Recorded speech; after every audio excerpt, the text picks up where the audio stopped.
Bom dia, gente. Para quem não falei, sempre assim uma responsabilidade grande estar aqui, né? Mas é uma coisa que também me deixa muito feliz, assim, ter a oportunidade de compartilhar a palavra de Deus com a igreja. A gente está nessa série de mensagens, né? Segredos de família. Nos 2 últimos domingos, o Jota fez pregações falando sobre a família de Abrão. Ainda ele é Abrão, né, nesse tempo do texto, e sobre como Deus se manifesta no meio, assim, em histórias bíblicas, mesmo no meio de famílias e pessoas imperfeitas, né? A Bíblia não tenta disfarçar a imperfeição das pessoas, criando assim imagens de pessoas assim muito diferentes de nós.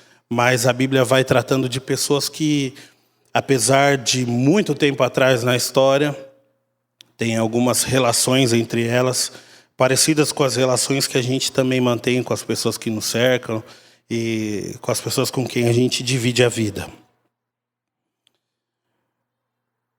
Para a nossa reflexão dessa manhã, a gente vai ler então esse texto que o Jota falou, Gênesis 16. Nós vamos ler o capítulo todo, versículo 1 até o 16. A minha Bíblia está na nova tradução da linguagem de hoje, NTLH. Eu vou ler aqui e a gente vai acompanhando junto. Sarai, a mulher de Abrão, não lhe tinha dado filhos. Ela possuía uma escrava egípcia que se chamava Agar. Um dia, Sarai disse a Abrão: já que o Senhor não me deixa ter filhos, tenha relações com a minha escrava. Talvez assim, por meio dela, eu possa ter filhos. Abrão concordou com o plano de Sarai, e assim ela lhe deu Agar para ser sua concubina. Isso aconteceu quando já fazia 10 anos que Abrão estava morando em Canaã.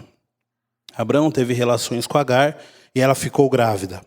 Quando descobriu que estava grávida, Agar começou a olhar com desprezo para Sarai, a sua dona. Aí Sarai disse a Abrão: por sua culpa, Agar está me desprezando. Eu mesma a entreguei nos seus braços, e agora que sabe que está grávida, ela fica me tratando com desprezo. Que o Senhor Deus julgue quem é culpado, se é você ou se sou eu. Abrão respondeu: está bem, Agar. Está bem. Agar é sua escrava. Você manda nela. Faça com ela o que quiser. Aí Sarai começou a maltratá-la tanto que ela fugiu. Mas o anjo do Senhor a encontrou no deserto, perto de uma fonte que fica no caminho de Sur, e perguntou: Agar, escrava de Sarai, de onde você vem e para onde está indo? Estou fugindo da minha dona, respondeu ela. Então o anjo do Senhor deu a seguinte ordem: volte para sua dona e seja obediente a ela em tudo. E o anjo do Senhor disse também: eu farei com que o número dos seus descendentes seja grande. Eles serão tantos que ninguém poderá contá-los. Você está grávida e terá um filho e porá nele o nome de Ismael, pois o Senhor Deus ouviu o seu grito de aflição. Esse filho será como um jumento selvagem. Ele lutará contra todos e todos lutarão contra ele. E ele viverá longe de todos os seus parentes. Então Agar deu ao Senhor este nome: o Deus que vê. Isso porque ele havia falado com ela e ela havia perguntado a si mesma: será verdade que eu vi aquele que me vê? É por isso que esse poço, que fica entre Cádiz e Berede, é chamado de poço daquele que vive e me vê. Agar deu um filho a Abrão e ele pôs no menino o nome de Ismael. Abrão tinha 86 anos quando Ismael nasceu. Essa é a palavra de Deus. Amém? Nesse tempo aqui da história, Deus já havia feito uma aliança com Abrão, como a gente viu nas outras pregações. Nas mensagens anteriores, o Jota tinha descrito esse homem, o Abrão, que é uma das nossas personagens aqui. A gente tem 3, principais. Depois a gente tem o anjo do Senhor, e o menino que nasce, mas esses três são os que tocam assim o enredo dessa história, né? Abrão, Sarai e Agar. O Jota descreveu esse homem, Abrão, como um boiadeiro muito rico, né? Como alguém que ficou ainda mais rico depois que foi para o Egito e voltou. Um homem que possuía, por um cálculo assim, a partir dos homens que ele levantou para uma guerra, que ele possuía ali 1.600, 1.500, 1.600 homens que andavam junto com ele, junto com as suas famílias e suas crianças e seus animais. Então era uma grande parcela de gente, quase uma cidade, que caminhava junto com ele pelo deserto e mudando de lugar em lugar, conforme a necessidade daqueles homens que viviam em tendas, né, em barracas, né? E quando o Jota falou dessa questão do boiadeiro, me lembrou uma coisa que faz relação com o que o texto diz lá no fim, né? No final, o Ismael nasce, a Agar, a escrava, dá esse filho a Abrão. E o que a gente sabe é que esse filho de Abrão dá origem aos povos que são os povos árabes, né? Na religiosidade árabe, essa história toma outros caminhos, né, diferente dos que a Bíblia descreve, mas eles reconhecem sim essa filiação de que eles são, de que eles têm como um pai primeiro esse filho Ismael de Abrão. Então, os povos árabes são dessa linhagem que sai desse filho, né? E uma coisa interessante que me fez pensar, um tempo atrás eu conheci uma coisa chamada aboio. Vocês já ouviram falar disso? É lindo, né, Rodolfo? Já ouviu falar? O aboio é um canto que os vaqueiros, as pessoas que cuidam de bois no sertão do Brasil, eles fazem para chamar os bois, né? Eu não vou tentar imitar aqui, porque não tenho o talento deles, né? Mas é lindo, assim, você vê, tem no YouTube, assim, eu não sou um homem do campo nem do mato, né? Mas é lindo você ver no YouTube, assim, aquele vaqueiro começa a chamar, a boiada está pastando longe, longe, e aquele cara no gogó começa a fazer o aboio e as vacas, os bois começam a vir devagarzinho e vão se chegando. E a origem desse canto do aboio é também uma origem árabe. Ela tem relação com o canto árabe antigo e, de alguma maneira, pela história, né, dos portugueses que vieram para o Brasil, os mouros, essa tradição de canto e de aboio e de cuidado com gado chega no Brasil. O Lucas vai botar um áudio aí para a gente, que é o seguinte. No comecinho tem um canto que é um canto árabe, inclusive ele está com um instrumento atrás, e aí tem um corte e na segunda metade é um aboiador fazendo o aboio para chamar a boiada. Só para a gente ver como essa relação é legal.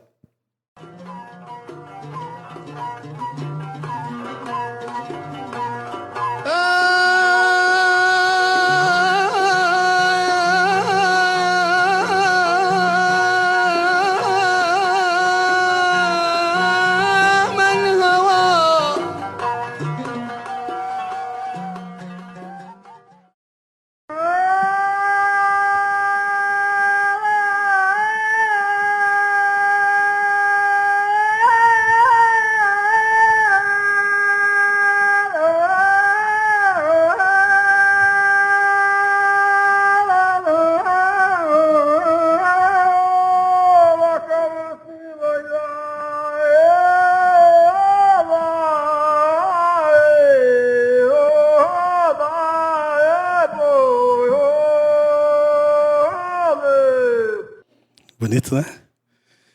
No YouTube tem um cara chamado Paulo Barba. Ele é de uma cidade no Pernambuco que chama São José do Egito. Tem bastante vídeo dele. Ele é cantor, poeta e aboiador.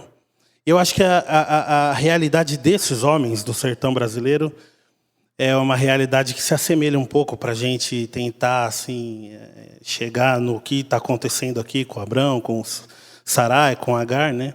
Uma realidade que talvez chegue um pouco perto, né? Porque são pessoas que lidam com o tempo de uma maneira diferente da nossa. São pessoas que dependem do tempo da natureza, são pessoas que dependem das estações, dependem da chuva, do semiárido, assim como é também o Antigo Oriente Próximo, que é onde a nossa história se passa, né? A gente está num tempo aproximado, aqui na história de Abrão, agora voltando, né? De 1900, 1700 antes de Cristo, bastante tempo antes, um planeta Terra bem diferente, né? Sem plástico, sem as coisas que a gente conhece, sem muitas coisas que a gente conhece, porém com gente e dilemas de gente que são parecidos com nossos. E mais do que isso, com um Deus que permanece desde sempre e para sempre. É o mesmo Deus, são dilemas, são aflições parecidas com as nossas. E por isso a gente tem a aprender com a palavra de Deus sempre. No capítulo 12, falando agora dessa primeira personagem que é o Abrão, que aqui na história parece como alguém que é um coadjuvante, né? Ele faz pouca coisa nessa história, ele se omite, ele não toma decisões que talvez ele devesse tomar. No capítulo 12, o Senhor prometeu fazer da descendência dele, do Abrão, uma grande nação, prometeu dar uma terra à família dele, um lugar para habitar, depois que ele saísse de Ur, dos caldeus, de onde ele vinha. E quando ele recebe essa promessa, ele já tinha 75 anos.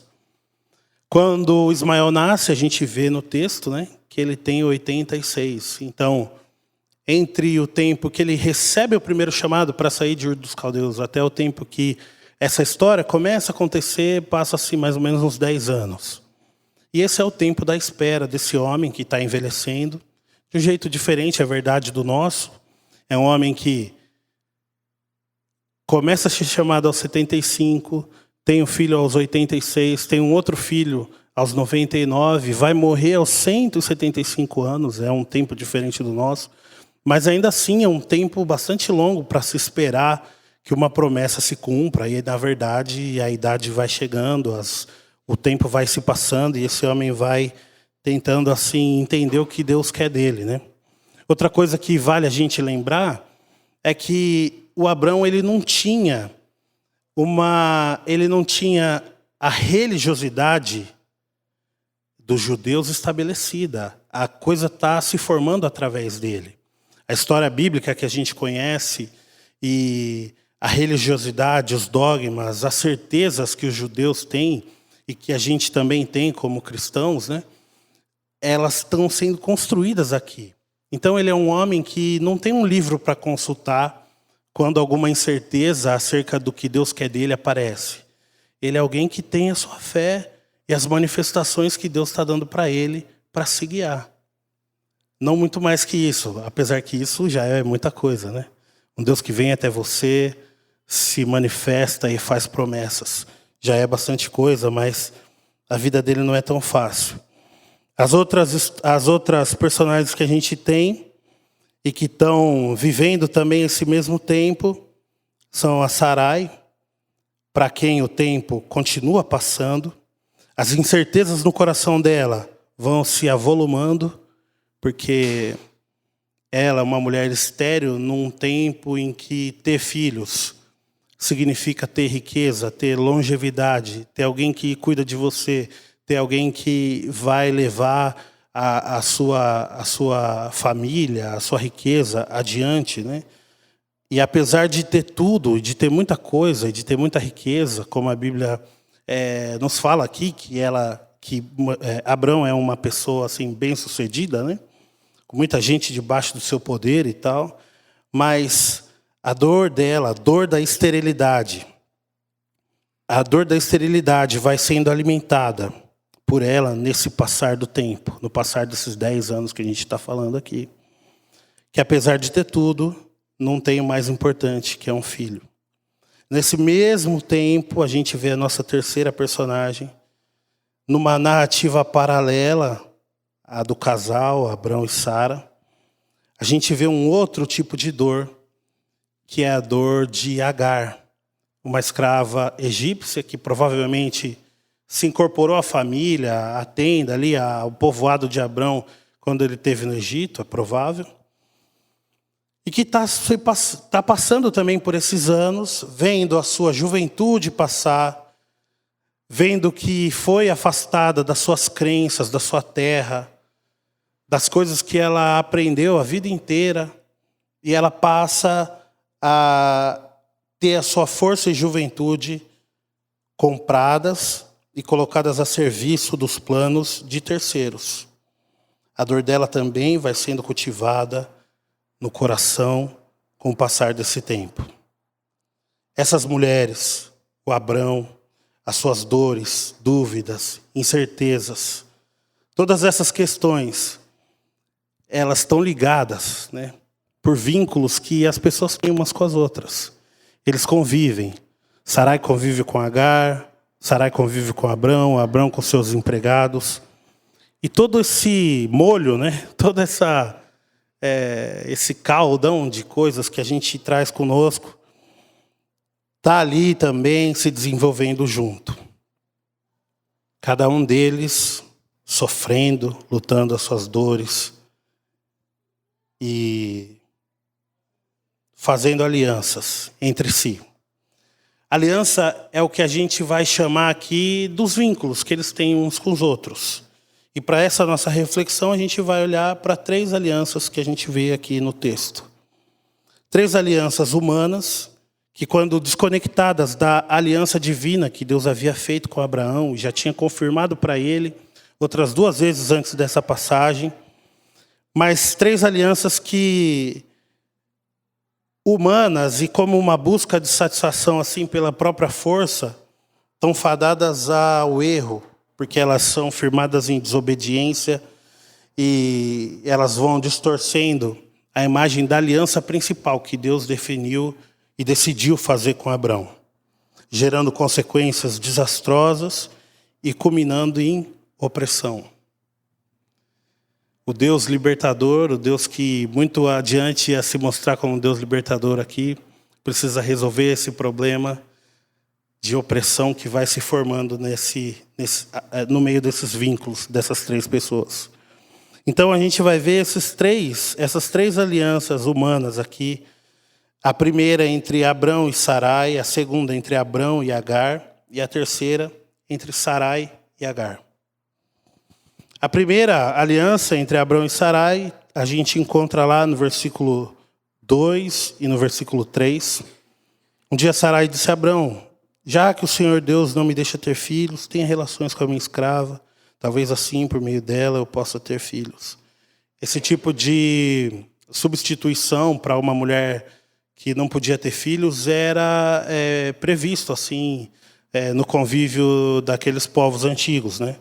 Isso não era assim um absurdo total, como talvez pode parecer para nós aqui, que um homem que não pode ter filhos com a sua esposa seja ali orientado por ela a ter filhos com uma serva, né? Mas aqui a aliança entre Abrão e Sarai se torna um acordo para contornar a vontade divina. Depois de 10 anos passados, como a gente está falando aqui, depois de muito tempo, muitas primaveras, muitos invernos, muitos verões, para aquelas pessoas que lidam com o tempo assim, o tempo vai passando e eles precisam contornar essa coisa que parece não acontecer nunca e parece não ter previsão, né, de que aconteça. A condição de Agar não lhe dá escolha. Ela é manipulada conforme a vontade dos donos e eles vão então contornando essa vontade divina nessa aliança. Um casamento que deveria servir como expressão da aliança entre Deus e os homens, entre Deus e os seus filhos, né, se distorce. A segunda aliança que se distorce é a aliança entre Abrão e Agar, que é uma aliança de filiação, né? A aliança onde eles se tornam pais, né? Paternidade, maternidade. O Abraão teve relações com Agar, ela ficou grávida, mas quando ela descobriu que estava grávida, ela começou a caçoar, começou a olhar com desprezo para sua dona. A sua dona ficou extremamente assim revoltada, né, com aquela situação. E o Abrão, na aliança que ele tinha com Agar ali, de ser pai do filho dela, ele se omite e fala: olha, tá bem. Ele fala para a esposa, né, para Sarai: está bem, Agar é sua escrava, você manda nela, faça com ela o que quiser. A posse de Agar sobre a aliança com Abrão se transforma em um direito e ela começa a olhar para Sarai com desprezo. De serva, Agar, agora grávida e com a promessa de um filho de Abrão, passa a exercer poder sobre a sua senhora. Diante da ira de Sarai, Abrão deixa de lado qualquer laço com a serva, a entregando ao rancor da sua esposa. E as coisas vão se desenvolvendo aqui nessa relação. A terceira aliança, que também vai se desfazendo por ser uma aliança humana, é a aliança entre Sarai e Agar, aliança de dona e serva. A gente vê essa aliança no capítulo se desfazendo, né? No versículo 6, na parte B. Aí Sarai começou a maltratá-la tanto que ela fugiu. Sarai e Abrão não foram escolhidos por Deus para essa missão de serem os pais, né, do povo dele à toa. Muito provavelmente eles eram pessoas boas, pessoas que tinham um bom cuidado com seus servos, né? E vale lembrar que a escravidão desse tempo, né, do Antigo Oriente Próximo aqui, é uma escravidão bem diferente da escravidão perpetrada ali pelos europeus contra os povos da África, né? Aqui, um escravo tinha a chance de pagar suas dívidas. A força de trabalho escravo não era a principal fonte de renda, como a escravidão negra foi, né? Entre outros exemplos que diferenciam bastante, né, essa relação, né? As ações, então, portanto, de um dono para com seu escravo, né, e de uma dona, como eu estou falando aqui de Sarai, né, de Agar, para com a sua serva, era uma ação de cuidado, né, e de manutenção do bem-estar. A Sarai precisava ter esse cuidado com a serva dela, porque era o cuidado que Deus tinha com a família dela. Então ela tinha o dever de replicar. Mas aqui o que acontece é que essa aliança se quebra e a Sarai começa a maltratar tanto a sua serva que ela foge. Sarai tinha deveres relacionados ao bem-estar da serva, no entanto, o que começou como uma tentativa de cumprir uma promessa divina, terminou em sofrimento, ressentimento e a criação de um ciclo de dor e opressão. A serva, que se tornara apenas um meio para um fim, agora é cruelmente tratada e forçada à fuga. Até aqui o que a gente tem visto é uma coisa que parece uma novela, né? Essas pessoas lidando uma com as outras, assim, no meio de coisas ruins que vão acontecendo ali, essas intrigas, né? Mas aqui, quando o versículo 6 acaba com a fuga forçada da serva, a história muda. A partir do versículo 7, a narrativa toma um outro tom. Essa semana eu assisti um filme que está no cinema aí do Nolan, o Odisseia, vocês viram? Filme legal de ver no cinema, não sei as críticas de vocês. Mas aqui nesse momento, a história muda de tom. E ela é atravessada pelo anjo do Senhor, que faz com que essa história cresça. Deixe de ser uma novelinha da família e passe a ser uma história maior. Uma história épica de uma mulher que é encontrada por Deus. E uma história que define a origem e a direção de um povo muito tempo adiante, até hoje, os nossos dias. A história é atravessada pela presença poderosa do anjo do Senhor, que encontra Agar no deserto, perto do poço, a interpela, dá ordens a ela, mas também lhe faz uma promessa e estabelece com ela um novo vínculo, uma nova aliança. Essa mulher é encontrada por Deus. E essa história tem um paralelo na Bíblia Sagrada, muitos anos depois. A história de uma mulher rejeitada pela sua condição de mulher e pela sua nacionalidade, uma mulher que se achega a um poço e é encontrada pelo Senhor, pelo Senhor Jesus Cristo. A gente cantou a história dela. Junto ao poço estava eu, quando um homem judeu viu a sede que havia em mim. A história da mulher samaritana tem paralelos com a história da serva Agar. Para ambas o Senhor se apresenta. O Senhor vem até elas e transforma a vida delas e das pessoas que as cercam. 1900 anos depois, quando Jesus, o verdadeiro filho da promessa, o Senhor que vive e nos vê a todos e a todas, aquele que estabelece a nova e definitiva aliança, esse Jesus paga com sangue puro e sem marcas do pecado. Ele, Jesus, encontra a mulher samaritana, também vítima de opressão por sua condição de gênero e nacionalidade, fugindo das outras mulheres, perto do poço de Jacó.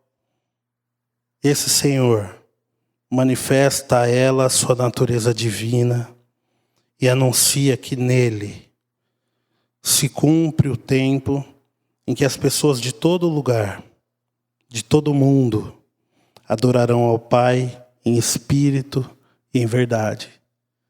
É por causa dessa promessa que a gente está aqui hoje. É por causa dessa afirmação que a gente está aqui hoje. É por causa dessa afirmação, por causa desse Jesus, que toda a terra vive, que toda a existência se sustenta. Esse Jesus, que é a fonte da água viva, a fonte verdadeira, que sacia a sede da humanidade, ele vem para expandir o reino de Deus, o reino divino, a todas as famílias da terra, como a aliança que ele tinha feito com Abraão no passado. Esse Deus que está diante de nós ama os povos árabes, ama cada um de nós aqui, conhece as nossas aflições, trata delas individualmente, nos conhece pelo nome, assim como ele chama Agar quando ela está fugindo no deserto. Tanta gente não é chamada pelo nome há tanto tempo.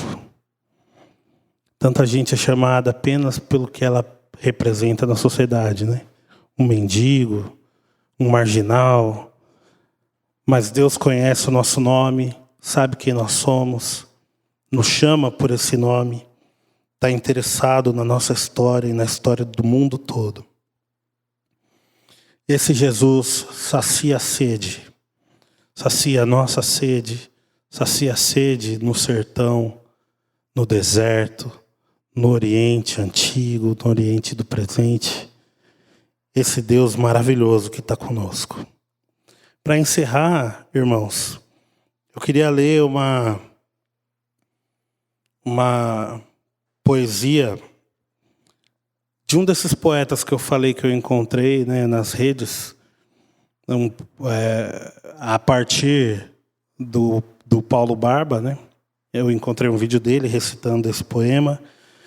Um poeta que é de um homem chamado João Paraibano, um dos gênios da cantoria nordestina. Ele viveu de 52 até 2014. Um texto muito lindo que fala sobre essa sede e sobre a possibilidade que Deus tem de reverter a nossa sede e a sede de toda a terra com o poder dele. O bezerro mamando a cauda abana, a espuma do leite cobre o peito, cada estaca de cerca tem direito a um rosário de flor de jitirana. No impulso do vento a chuva espana, a poeira do palco do verão, a semente engravida e racha o chão, descansando dos frutos que germina. Jesus salva a pobreza nordestina com 3 dias de chuva no sertão. Quando Deus leva em conta a nossa prece, o relâmpago clareia, o trovão geme. Uma nuvem se forma, o vento espreme. Pelos furos do véu, a água desce. A campina se enfeita, a rama tece. um tapete de folhas sobre o chão. Cada flor tem formato de um botão, do tecido da roupa da campina. Jesus salva a pobreza nordestina com 3 meses de chuva no sertão. A cabocla, mulher do camponês, caça ninho nas moitas quando chove. Quando acha 10 ovos, tira 9. Deixa o outro servindo de indês. As formigas da roça fazem vez de beatas seguindo a procissão. As que vêm se desviam das que vão, sem mão dupla, farol e nem buzina. Jesus salva a pobreza nordestina com 3 meses de chuva no sertão. Amém? Que Deus nos abençoe. Esse Deus que mata a nossa sede e que salva a gente da nossa pobreza e da opressão do pecado. Que esse Deus nos cubra com a sua chuva, com a sua glória e mate a nossa sede. Amém?